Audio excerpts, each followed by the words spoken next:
Morning. আমার সকালটা শুরু হয় রান্নাঘরে গিয়ে ১ কাপ লাল চায়ের সাথে। না, না আমি এত সকালে চা খাই না। খায় মা-বাবা। আর আমাদের গ্যাসে ৩ টে ওভেন থাকায় ভীষণ সুবিধা হয়েছে। কারণ আমি সিলিন্ডারে ৩ টে জিনিস বসিয়ে দিয়েছি। এদিকে আটা মেখে নিচ্ছি আর এদিকে কুমড়ো ভাজা, বেগুন পোড়া আর ডাল একসাথে বসিয়ে দিয়েছি। তারপর রান্নাঘরের কিছুটা কাজ সামলে চলে আসলাম আমি আমার ঘরে। আমার ঘরটা একটু গুছিয়ে নেব। আমার না বেশি বেলা হলে ঘর অগোছালো থাকলে আমার খুব অস্বস্তি হয়। তো সেইজন্যে জয় উঠে যাওয়ার পরই আমি চলে আসি বিছানাটা গোছাতে। আর কাল রাতে মা ডাল ভিজিয়ে রেখেছিল বড়ি দেবে বলে, তো আমাকে বলল পেস্ট করে দিতে। তো আমি মিক্সিতে পেস্ট করেছি। কারণ আমার হাতে সমস্যা আছে, আমি শিলপাটায় বাটতে পারি না।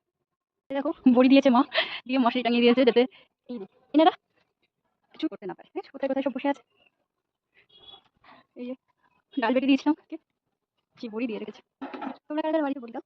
আর এই কুলগুলো হচ্ছে আমাদের গাছের, মা এগুলোকে রৌদ্রে দিয়েছে। এগুলো শুকিয়ে মা স্টোর করে রাখে পরে চাটনি খাওয়ার জন্যে। আর আমি যেহেতু ভীষণ কুঁড়ে, তাই আমি মুখের স্ক্রাবার প্রতিদিন বানাতে হবে, তাই আমি আইস কিউবের মতো বানিয়ে রেখে দিয়েছি। আর এই কাজটা দেখছো? এই কাজটা আমার বোন করেছে। এরকম কাজও অনেক করে। কি সুন্দর হয়েছে তাই না দেখতে?